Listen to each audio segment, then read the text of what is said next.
Hi, everyone. Welcome to Opening the Bedroom Doors. We are exploring Tantra today, and Anna Marti is our guest.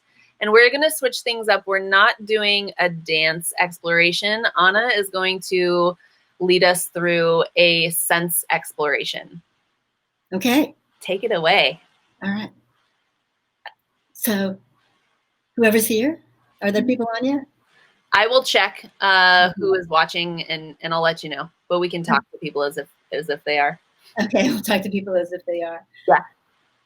So the biggest piece about approaching this material is getting into your senses, getting into your body, which most people think, well, that's a no-brainer. If I'm being sexual, I'm in my body, but really most people aren't. They're in their mind. So a really seminal practice is, how do I get in my body? So if you're sitting down, feel your feet.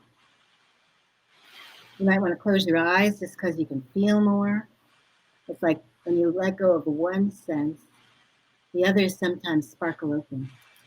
So just feel the shape of your feet and the weight and the pressure. And notice how you're breathing right now. Are you breathing in the top of the ribs, the middle of the ribs, the bottom of the ribs? Are you aware that your skin is the largest organ of respiration? Can you breathe through your skin? Is it possible to sense the places in your body that feel dense and that feel spacious? Can you invite your breath just a little deeper and a little slower? Feeling the air at the tip of your nostrils. Maybe you can sense all your organs. You can sense the area around the base of your spine and your genitals and your belly and your heart, your beautiful heart. And your ribs and your arms and your fingers and your throat and your skull and your brain, and your eyes and your nose and your mouth. And take a deep breath in and exhale with a sound. And slowly let your eyes open to take in the light and the space. Maybe shake out your arms a little bit. And I just saw one of my mentors do this yesterday. It's like, open your arms so that whoever's on this call, that we got each other. In times where we're not having the contact that we like, and just like reaching across to everyone in virtual space and the people that we're longing to touch, and then bring them in and just give yourself a hug. Holding them, holding yourself. Cool, thanks. I love that. Thank you. I thought of all the people that I've wanted to hug, and I could do that a little bit longer, probably.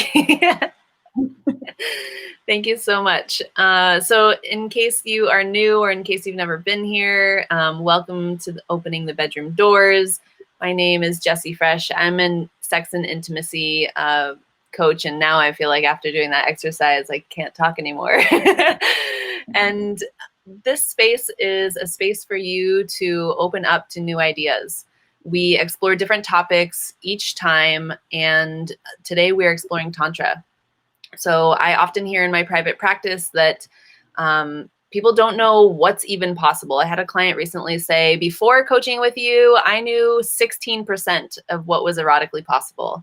And so it's really my mission to help people explore what is erotically possible. And that's what we're doing on this interview series. We are exploring topics in depth so that you can understand them more, know that they even are options that you can explore, and therefore you get to play more, you get to release some shame, you get to be more in the moment and expand your erotic palette. So today I have Anna Marti with me, a dear friend who also lives in Portland, and Anna is an intimacy coach and educator as well. And we first met, well, I think that there was some kind of email connection that we made, and then Anna immediately invited me over to her house to meet, and we have been connecting, going on long walks together and pondering life together, and it's been talking about sex. Yeah, what's that? And talking about sex. We talk about sex a lot. Of course. Yes, of course. We do talk about, we go, how are you doing? Let's talk about sex. Let's talk about the other things in life. And how's the sex?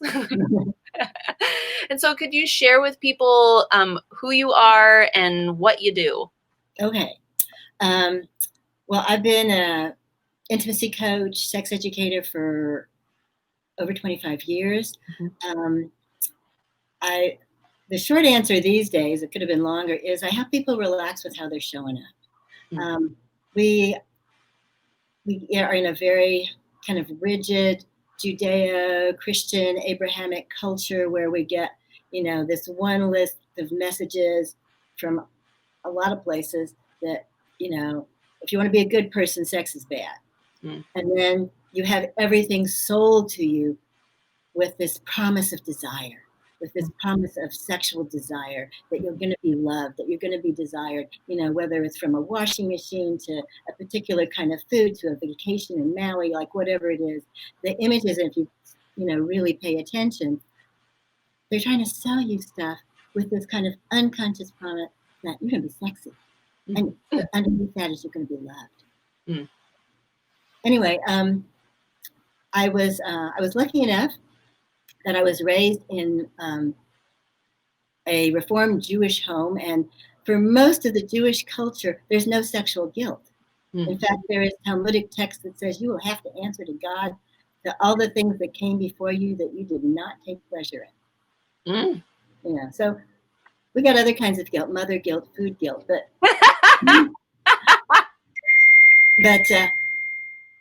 for me, my whole life being in a body was pleasurable.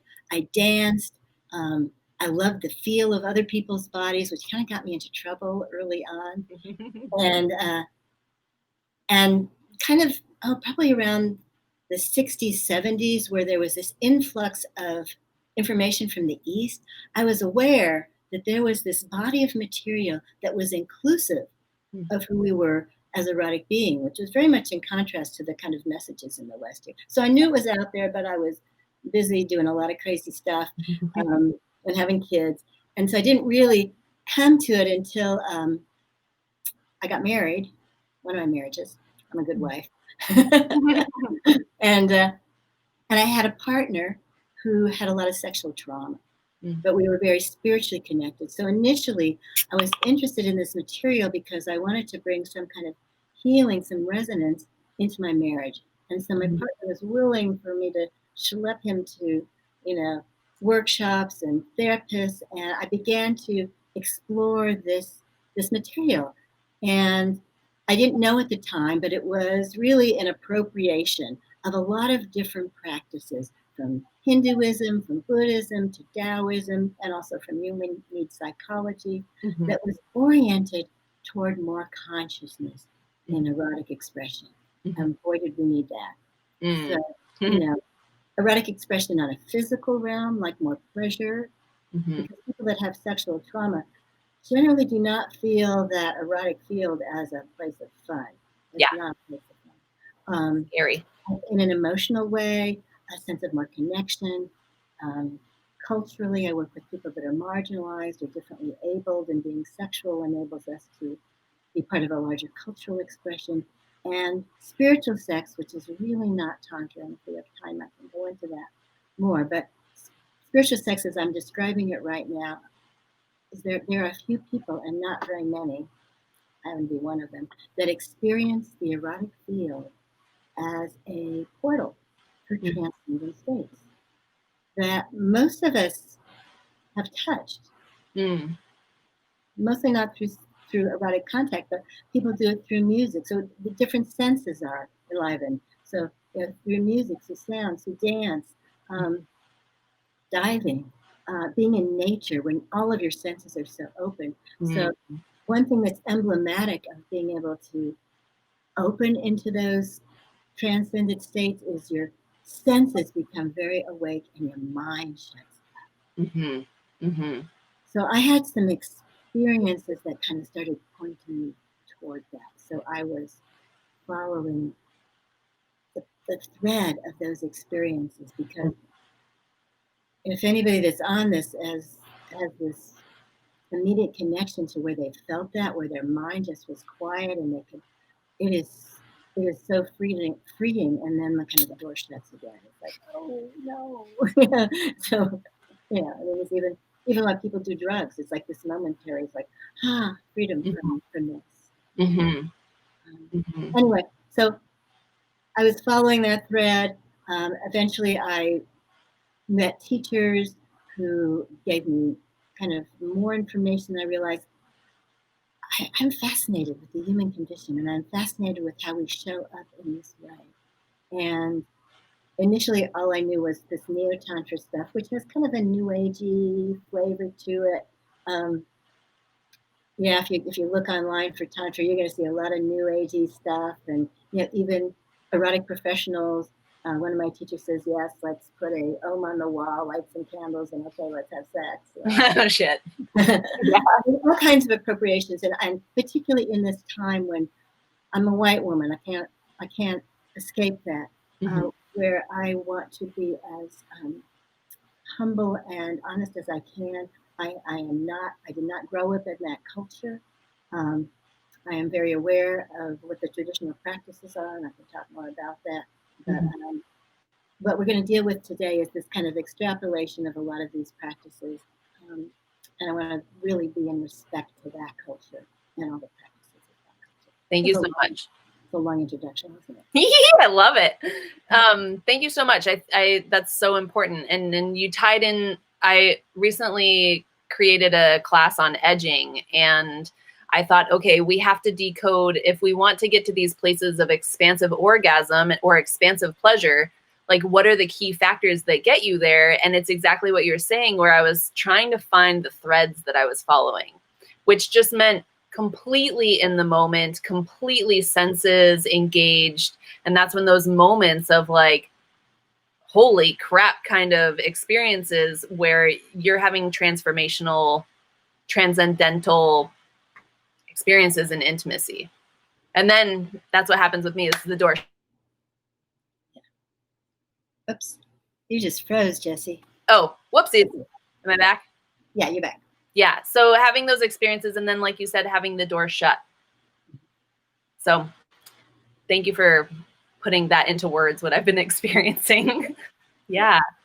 So we went into a little bit of what Tantra is. So, and I know that there's such a vast explanation of what Tantra is. So how would you describe like what it is that you'd like to talk about today?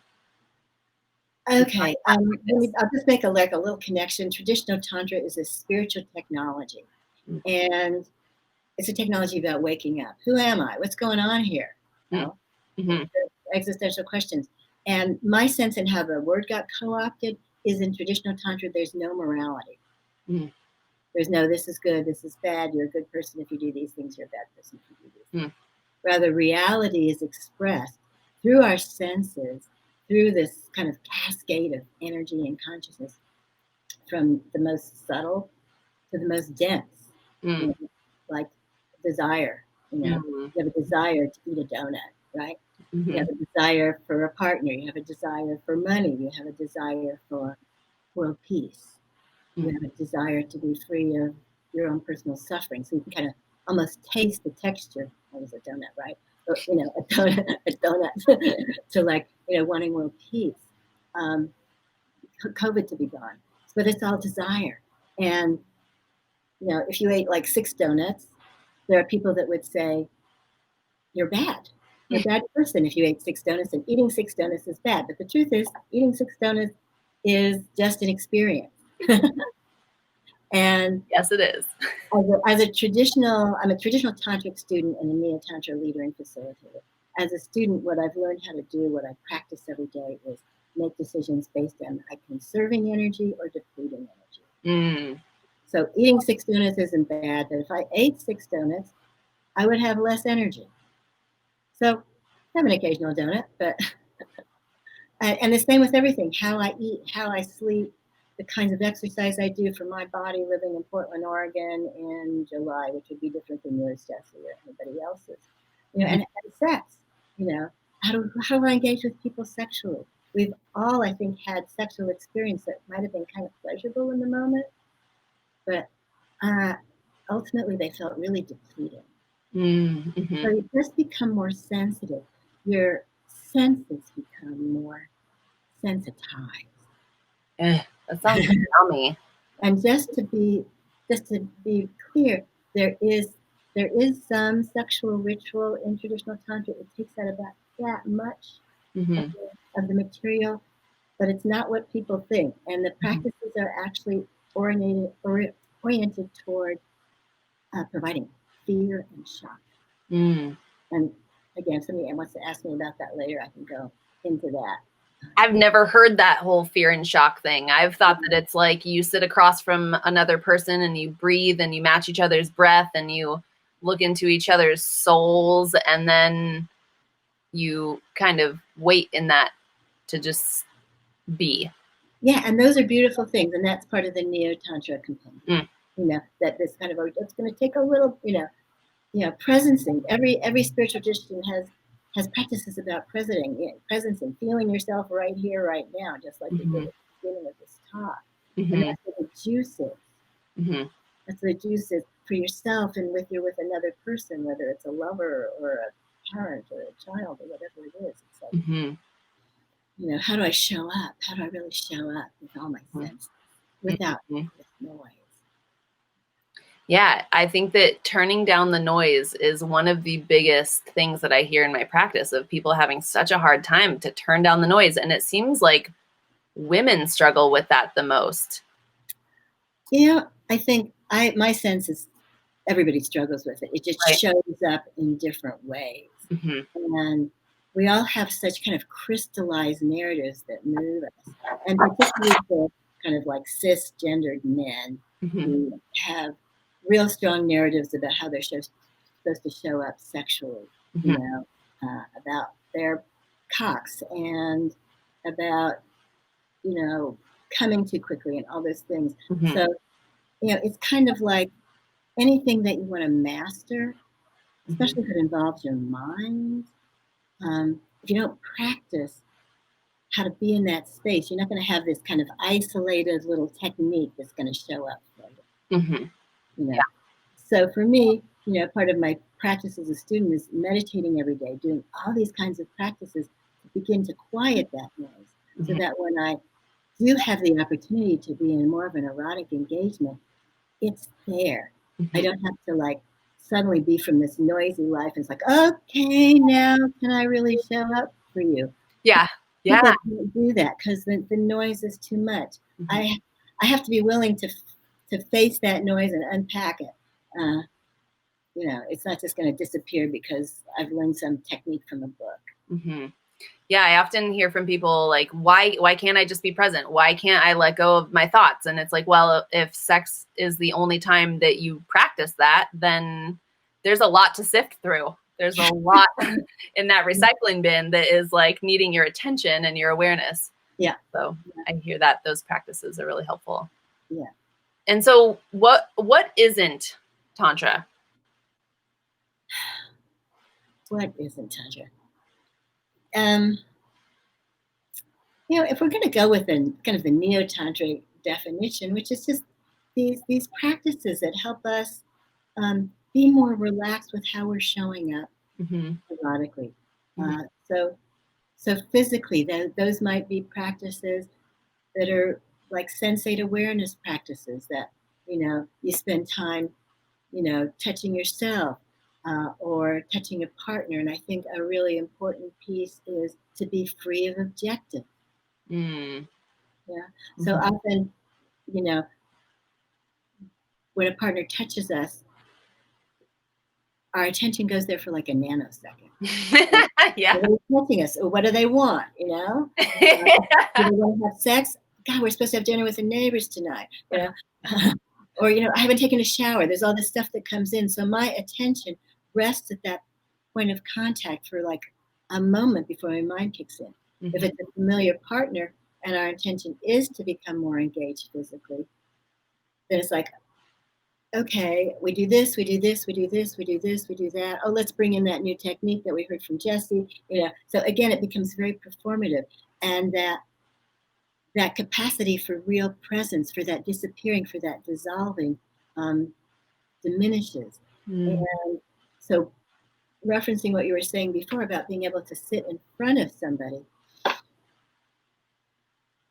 we get to practice with all these different streams of coming into my breath. The breath is always in present time. The body's always in present time. The mind is never.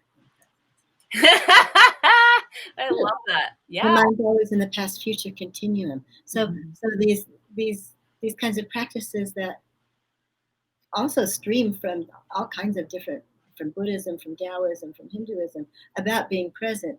You know, we've brought them in to support people in having more presence, more contact, more awareness. You know, so that, you know, if you're touching me, and suddenly my mind comes in, and I'm worried about whether I'm going to take a shower or not, I have enough awareness of my body and my thoughts that I can say, "Oh, Jessie, I noticed this really intrusive thought," and we can like maybe talk about that, or maybe I'll stop and take a shower, whatever it is. So you're able to differentiate between feeling that I'm following senses, feeling that I'm following the energy of the body, and notice when thought intrudes and takes me away. And that's another piece that people really don't want to deal with, is how do we communicate? Yeah. I'm sure you find this as well. People want these techniques, and you know, if we just do this, we're not going to have to talk about the stuff that comes up for me. Yeah, then we'll be able to read their mind, right? Yeah, and the stuff that comes up is incredibly intrusive. You know, you know how it is when you're in an erotic experience and you're having this thought. You know, if you're a man, it's like, I hope my dick stays hard. I hope my dick stays hard. You know, the more you have that thought, the less you are in your body. Right. The chances that you're going to be able to maintain an erection diminish and diminish and diminish until you're gone. And I get to see that all the time. So to be able to really, you know, have those conversations in a really open, sexy way, which is another thing that I coach people in doing, how to have those conversations in a way that's vulnerable, but also erotic, and owning personal responsibility. You could just whisper personal responsibility to me, and I think that it would create turn on. Yeah. Beautiful. Can I do a little tiny little example of that with you? Yeah, please. I'm sure people are like, tell us how to do it. Okay, so let's say I'm a woman, and that I have been unable to have an orgasm with a partner, which is a lot of women, right, Jessie? Yeah. And I've been shamed about it. You know, I'll get with a new partner and they'll say, you know, oh, you just haven't met me yet, right? You know. You know. So in the beginning of a relationship, it's like, you know, oh, you know, it's my fault. And then when time goes on, oh, it's your fault. Something's wrong with you. You're broken. So a lot of women feel really broken if they're unable to have an orgasm with a partner. That's why women fake orgasms. And so maybe they have a new partner and we're feeling really connected, and they've been working with you or me for quite a while, so they're learning how to have these conversations. So what I might say is, "Whoa, Jessie, I noticed my heart's beating really, really fast. I just think you're totally hot, and I can feel like we're getting close to being more intimate, and I want to let you know that I have never had an orgasm when I've been with a partner. And I want to know that you don't have to do anything. But what I'd like to do is I would just like to play and smell and sense and taste. And because I notice that when I put pressure on myself, I go away even farther. And if my partner is putting pressure on themselves, then it becomes work and we're not having fun. So I'm just curious if you're interested to play there with me." I would love to play with you. Okay. So the pieces of that are, you know, did that sound sexy?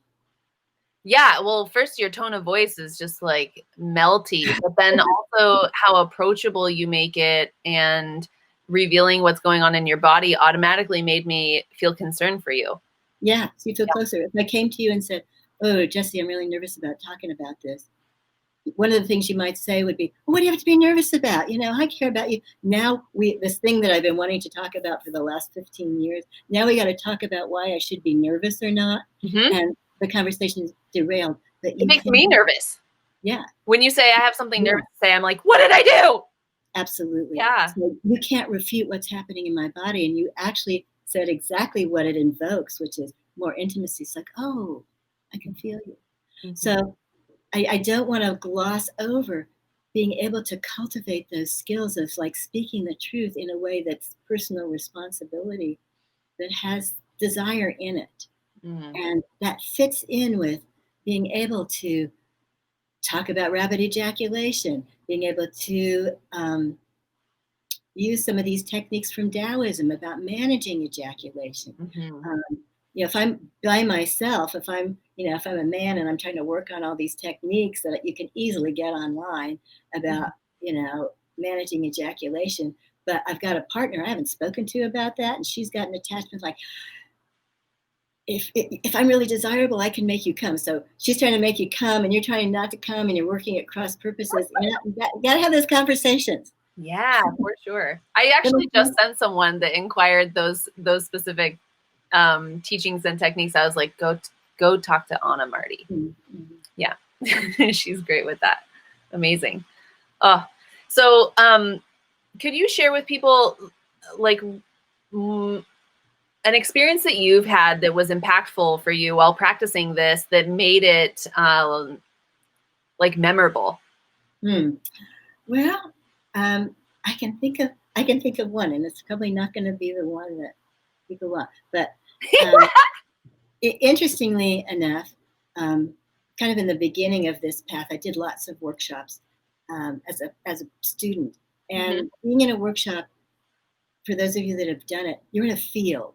So it's very different than being home alone with your partner, where you're kind of enacting the same kind of patterns that keep you stuck. So you're in a workshop setting. There's somebody else holding the space. So that's one less place for your mind to do. What do I do?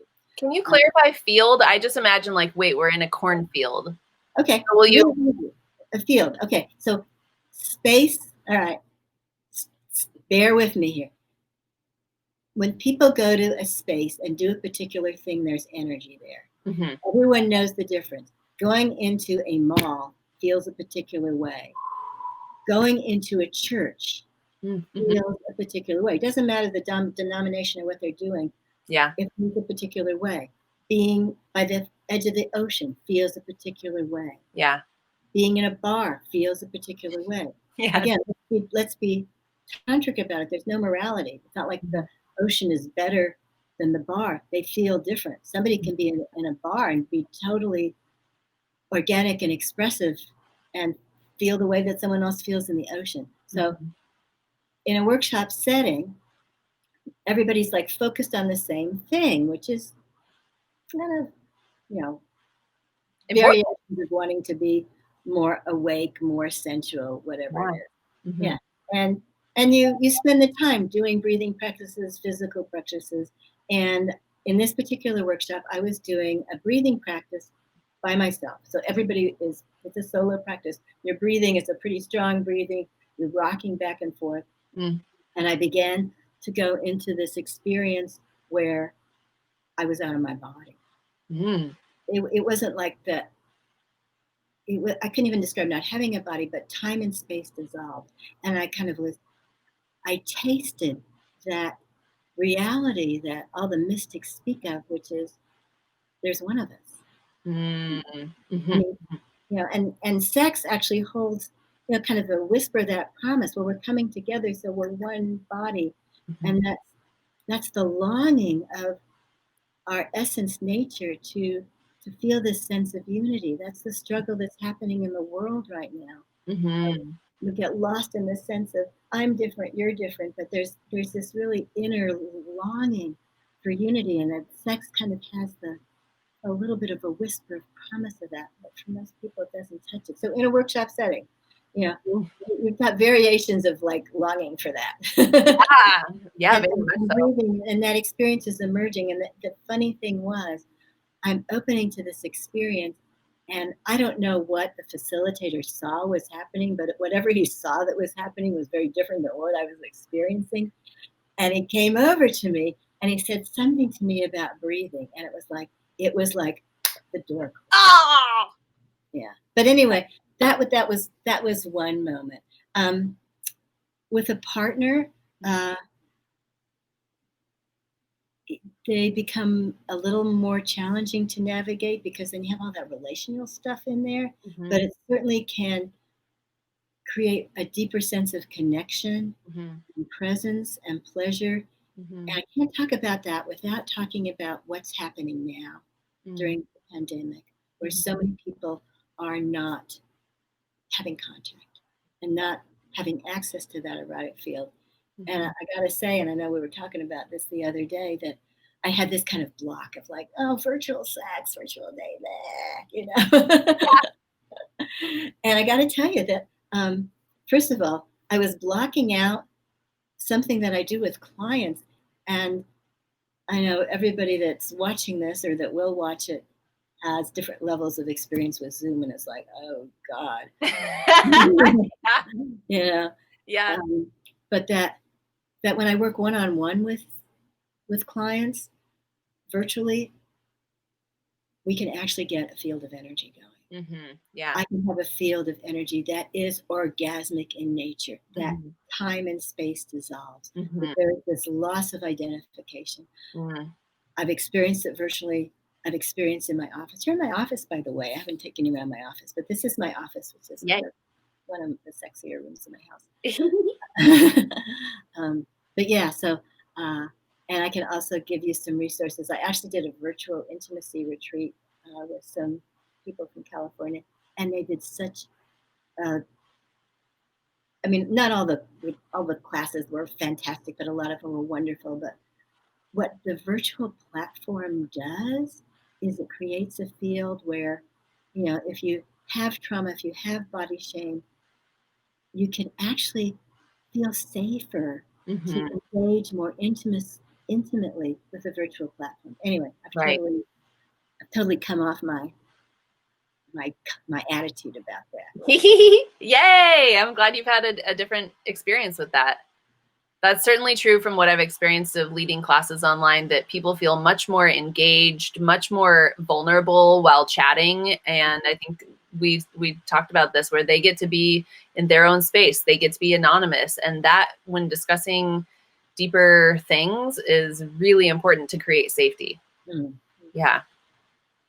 I have one specific experience where I think I was practicing Tantra, where the doors opened, and I talk about it because it was such a special moment, even though it was just like having sex on the couch. But it was this moment where everything just kind of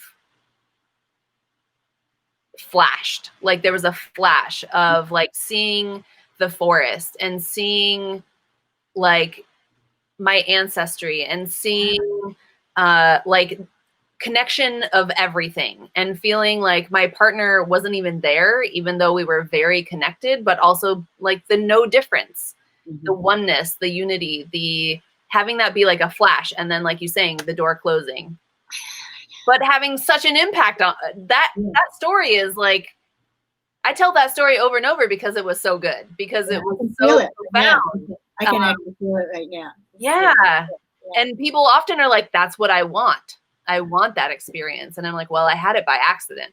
So it often is by accident. I remember a friend used to have a little note on their desk that said, enlightenment's an accident, but some behaviors make us more accident prone. Oh my God, I love that.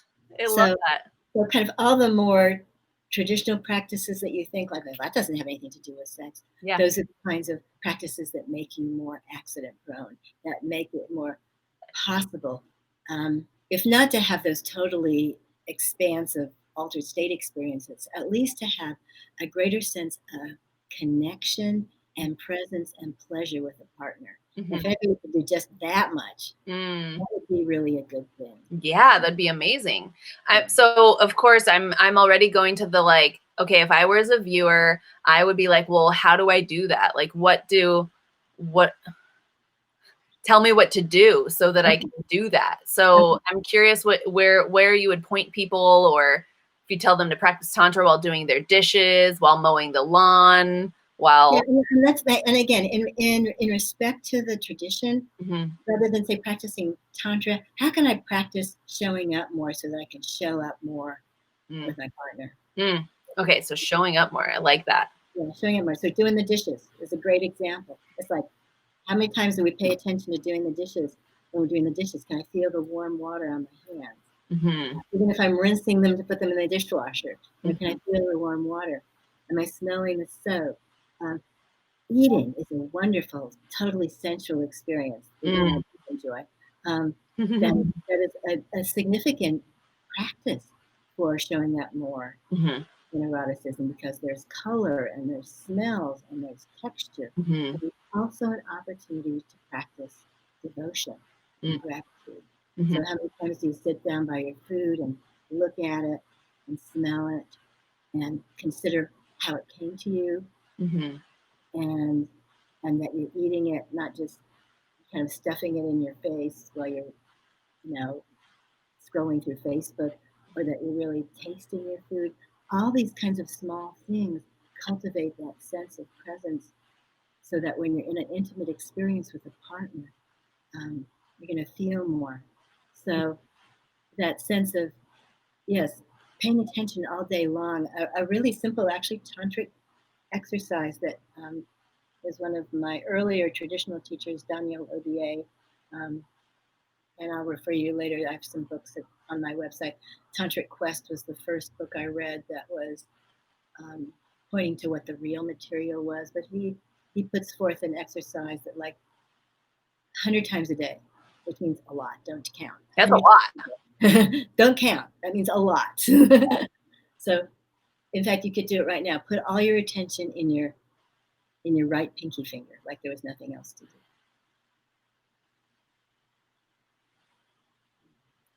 What if some people are like, I can't even feel my right pinky finger? Okay, so now how about your tongue in your mouth? Oh, yeah. Okay. Or you're brushing your teeth.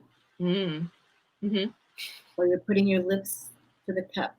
But rest there for 10 to 20 seconds. And what you'll find is if you just focus your attention on some sensation for 10 to 20 seconds, this gets quiet. Ooh, okay. 20 seconds is so easy. 20 seconds for some people is forever. Yeah. And even 10 seconds can do it. Somebody that's on a Zoom call, that they're like bored senseless, and suddenly, like, bring your attention to the soles of your feet. And you're gonna come back to your meeting with, like, almost a freshness that begins to happen. That's what you want to bring to your lover, or lover, as the case may be. Yum, yum, yum, yum, yum, yum, yum, yum. And back to the food, that sense of gratitude. One of the most significant practices that I give people that I work with, I don't remember anything else I say, is the quality of devotion.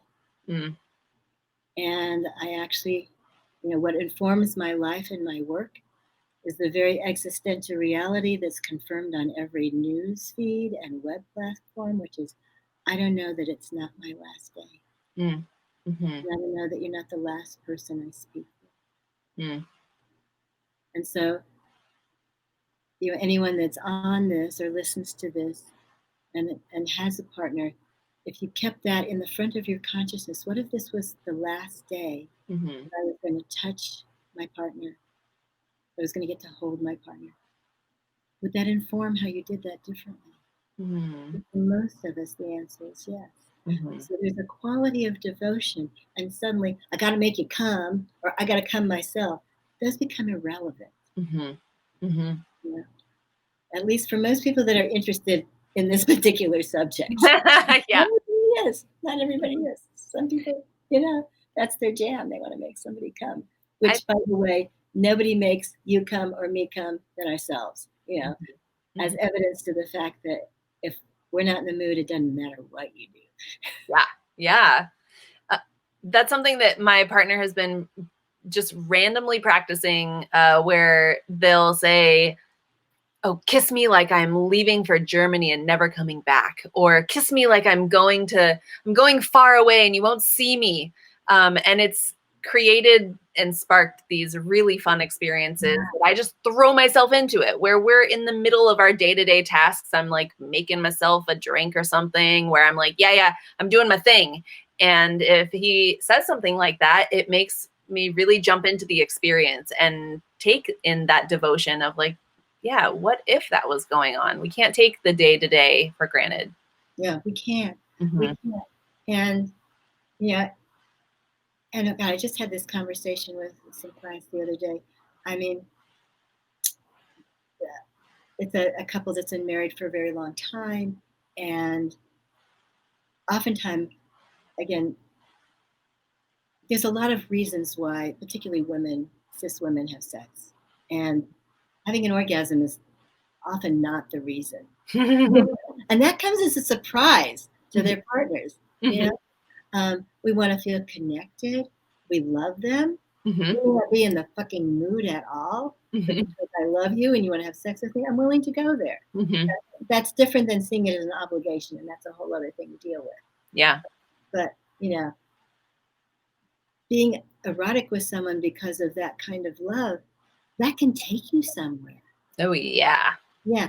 And I know here's a practice that I did with a partner, is whenever I found myself making love and I was like, my mind was on like, oh, but he said that thing or he did that thing, and I can see myself in my mind about it, I realized there's only one reason for me to be here, and that's to wake up and to let love move through my body.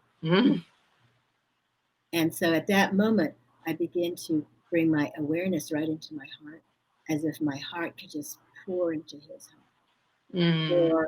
Or through my vulva, you know, that I could, you know, be penetrated and just have this circle of love. And again, right now I'm talking about heteronormatives, but I've had partners of all genders and orientations, and the cycle, the polarities of the energy work the same. You don't have to have an external cock or a vulva to make these things work, but it's really about the qualities of energy that are through your body that are transmittable, exchangeable, that can move us into that space of love. That sounds like such a beautiful practice. I was going to ask you, like, what can people practice? And that seems like such a great example of like the 20 seconds of, or 10 seconds of trying to be present with whatever you're doing with your senses. And then when you notice that you're not present in an interaction, how can you be more in your senses and pour your heart? And just, I think sometimes people get hung up on the like, what is energy and how do I practice that kind of stuff? And I always just tell people, you just imagine that there's energy coming from your heart. Well, the thing is, we all feel it, you know. The truth is, we all feel it. You know, you walk into a room and there's people you're drawn to. Yep. There's other people that are invisible. I didn't even know they were there. Yeah. You know, we all know how to do it ourselves. I know how to walk in a room and make myself more invisible. Yeah. You know, some people, you know, and some people do it more unconsciously. I mean, like, you know, big personalities, they work it. Yeah. Yep. Right. But we all, you know, we all either consciously do it, or we are aware that some things happen to us that we unconsciously make ourselves smaller. So you're drawing a great point, because today I woke up feeling very uncomfortable in my body and felt like I do not want to do anything today. And so getting ready for this, I was like, I am not feeling like talking to people or smiling. My face hurts.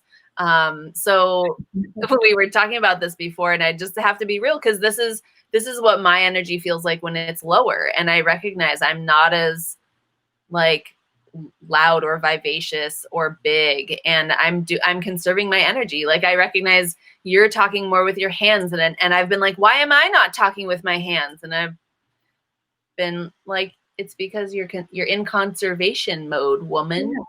Yeah. and these are like unprecedented times. I mean, Mhm. let's name it and give Yeah. each other a break. Mhm. You know, we're all trying to find ways to comfort ourselves. For some people, you know, being erotic, being sexual is a great comfort, and for some people, it's like, ah, you know, let me read a book in bed, please. You For know, some people, Ben and Jerry's is erotic, you know? That's absolutely. what's been erotic for me for a couple of months. Right? Yeah. Yeah, yeah, yeah. Yeah. So I'm curious, like when people are practicing this and trying this, like what are potential turnoffs? Um, well, you know, we're very impatient Yeah. as a culture. Oh yeah. Yeah. And you know, in traditional tantra, you're doing practices for years and years and years, and the practices are really, you know, the other thing, and my teacher talks about is this: we've lost the concept of being an apprentice. Yeah. Yeah. Um, one of the sexier things you can say to somebody is, "I don't know, Mhm. I don't know, but I'm willing to investigate that," Mhm. and that we just have great patience with ourselves and with one another. Mhm. Um, so I think a big turnoff is like, you know, I do remember a client I had years ago. This is kind of so it was a man who was, I don't know, he hadn't dated anyone in forever, Mhm. you know, a really long time. And somewhere he read, somehow he got it in his head that if he knew where the G spot was in a woman, they would be lined up at the door. Yeah.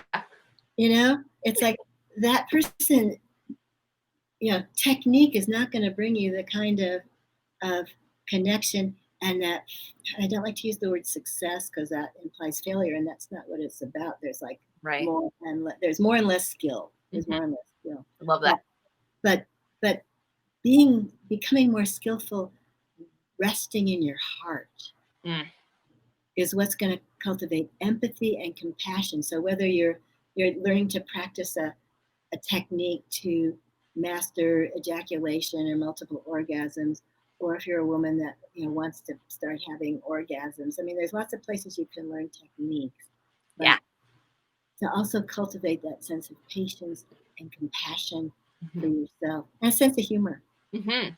You know, it's like, Yes. you know, you're not gonna, you know, I tell men that, you know, are working with something like rapid ejaculation.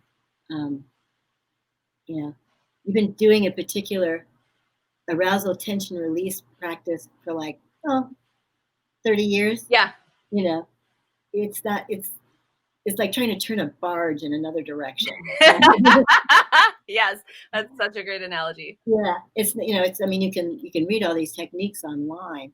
Um, so there's the physiology part of it, but there's also the mental part of it and Mhm. the emotional part of it. How do Mhm. I communicate to a partner? How do I manage my own feelings around, you know, but I really want to come, but no, I don't want to come, but I shouldn't come, but I want, you know, it's like all that's going on. Mhm.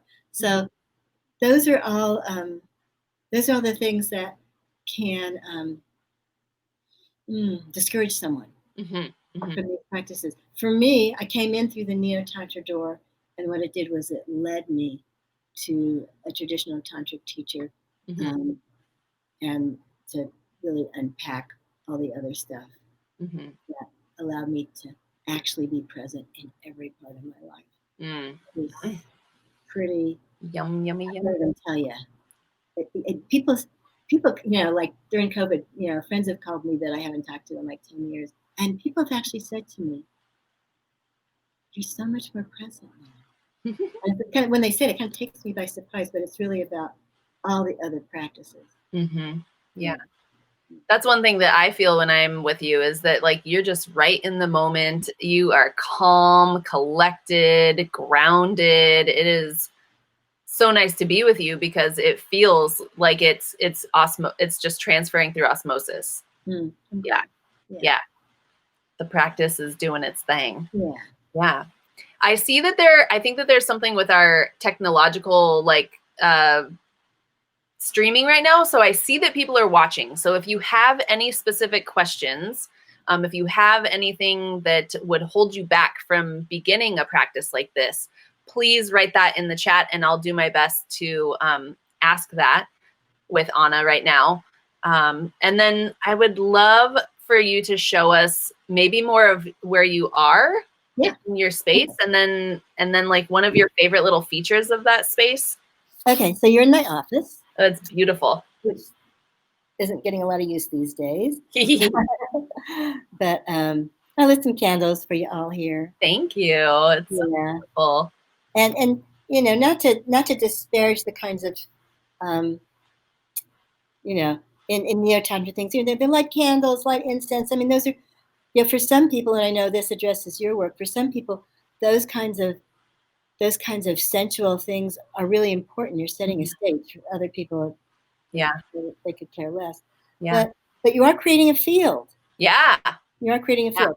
One thing you and I briefly. So here, let's see. I love the colors. They're so rich and warm and. So this is interesting. So this room used to be my garage. I cut my garage in half, and it was back when I needed some space in my house. Yeah. You know, to quote Virginia Woolf, a woman needs a room of her own. This is a womb of my own. So hence the color. It's a womb of my own. And so I've got, this is a whole. Is that a platter full of lube? It is a platter full of lube. Lube and massage oils. And, you know, Tristan Tormino, if you know who she is, she does real sex, you know, she's like young and does real sex positive porn. And I remember going to a class of hers, and she said, always use lube. And it doesn't matter how old you are. And there's this myth that if you're young and you're turned on and you don't need any lube, and you know, if you're not dripping wet, there's something wrong. No, our bodies, there's a lot of stuff going on in our bodies. If you want to make a girl happy, use lube all the time, every time. Yeah. You know, find out what ones, you know, there's, you know, they make really good ones now. Yeah. Sometimes also I like to remind people that you were made specifically to have saliva for a very specific purpose. And that saliva. What? Say that again? But saliva dries quickly. Yes. Yeah. Which is, you know, depending on what you're using it for. Remember, lube is for the inside, oil is for the outside. Wait, lube is for the inside. What is on the outside? Oil. You don't want to use it internally. Right. Yeah. Yeah. Do you prefer silicone-based lubes, or like what base lube would you prefer? Well, aloe. If you're using any kind of barrier, you don't want to use silicone because silicone eats up barriers. So generally water-based. You know, this is spoiler. Yeah, I you know, back when they were having conventions, I used to go to all kinds of sexual conferences, and you get tons of samples of lube. Yeah. But things I've liked, I don't know, and is good clean love is still happening. Good clean love was started by a woman in Eugene. I don't know if I think maybe she sold it, but it's local product, and it's water based, and it's really good. Yeah. You know, I don't mind coconut oil, but you know, again, that sometimes you can be sensitive to those things. So get samples. A lot of stores have samples they're happy to give you, and you can try things. I love that. Yeah.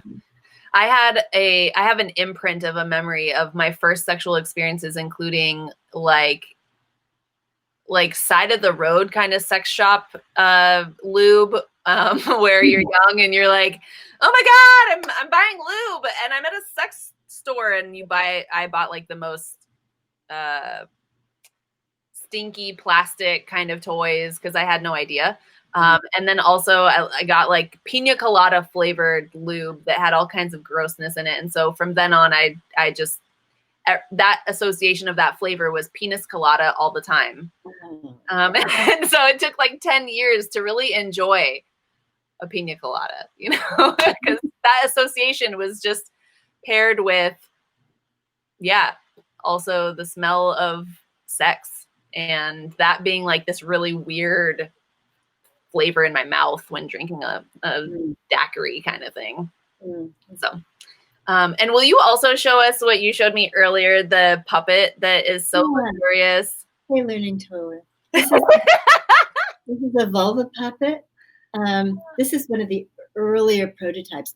I was actually in a video with the women. These women in San Francisco. They did sex positive feminist educational material, and they did a series called Masturbation Memoirs. And I was in one of them. and they made these vulva puppets, and then they outsourced them. So I think they were being made now in South America, but now they're like jewel encrusted and super expensive. Satin and velvet, and is there a stone in there? Like, what's in that? A little jewel? So there's the clitoris. Yeah. The clitoral hood. Yeah. That's the G spot right there.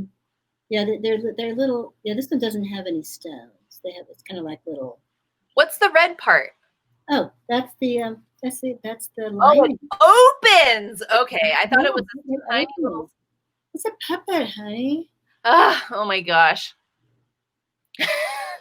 I would love to get that for some 6-year-olds that are fascinated with anatomy and all that. So I would love to share that with them. Oh, and I'll say, and because in preparing for this, we talked about like toys, but there's like, for self-pleasuring, again, to move out of this mind fantasy-driven thing, what I've learned how to do is work with energy. So it's like, when I'm by myself, it's this quality of using my breath. So I'm breathing, I'm watching the habitual patterns of tension that are usually in your butt, and your thighs, and your belly, so that there's just more space. So there's more space for that orgasmic energy to move through me. And, rather than like visualizing a person, or there's a sense of being penetrated by the world. And there's all, in Hinduism, there's all these, these gods and goddesses, and and they're representations of qualities. So just like visualizing like Shiva, it's like, oh, being penetrated by Shiva, which is like the destroyer. That's really an aside. I don't know.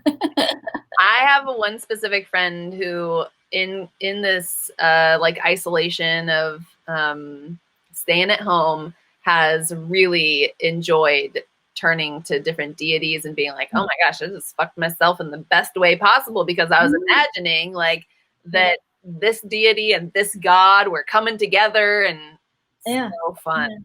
Yeah. Especially when you're seeking outward fulfillment. I feel like that's so important to, when you're like, oh, I'm grasping at, I need a partner. I need someone else to do this for me. That when you get to play with your imagination and play with the energies that are there. Yeah. It's more real than we think it is. We think it's a really normal thing to like pick up a phone and talk to somebody in Copenhagen. Like, how did that happen? But we think it's like really weird if we can like feel somebody's energy and they're not here. Yeah. Yep. Yeah. That's like when you pick up the phone and or someone rings you and you're thinking about them. Like that happens with you and I a lot, that I'll be thinking about you and then I'll pick up my phone and you'll be text messaging me. Yeah. Everything's here. It's all here. Yeah. I love that. So I would love to come up with something. We're at 6:00 or we're at the hour time. So if people were to do one little thing, like a little baby step, what do you think would be a great baby step for them? Gosh. Well, I think the first little baby step is what I addressed, which was this: bring your attention to some sensation for 10 to 20 seconds throughout the day. And then tomorrow, a bunch of different ones. But begin to build your capacity to sense me. And also, as far as with a partner, begin to examine what your objectives are. Drop them. Drop them.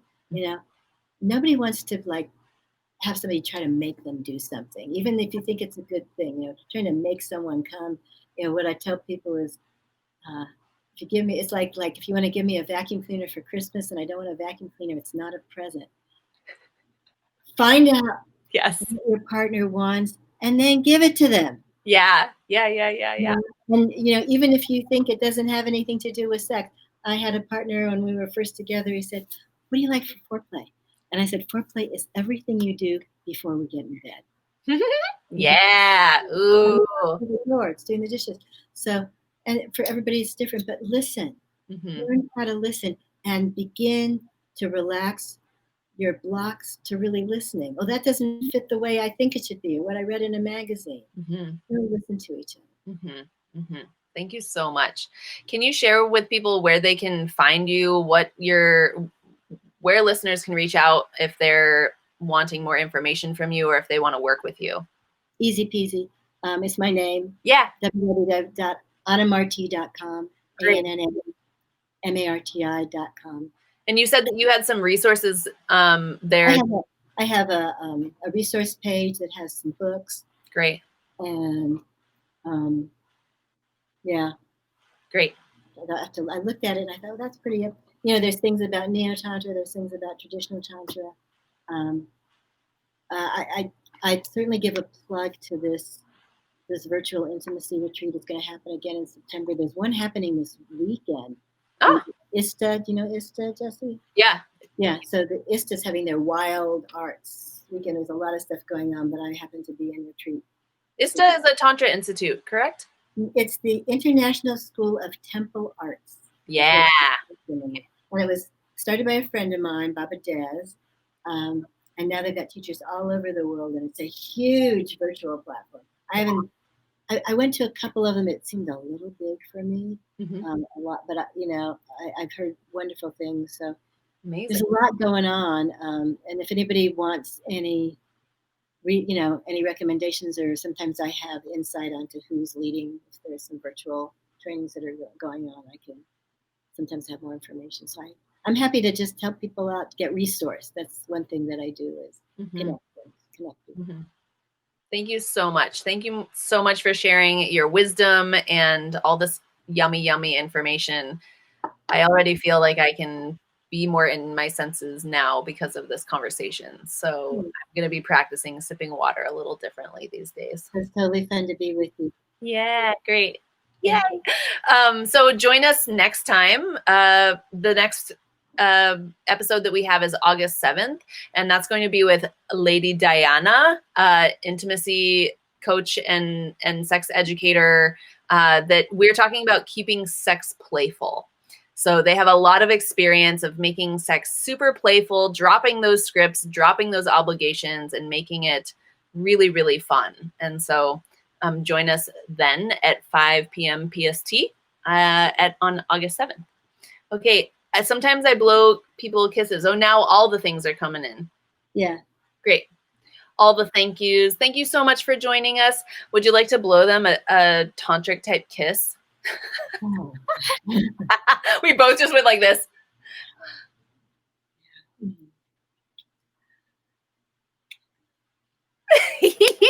Thank you.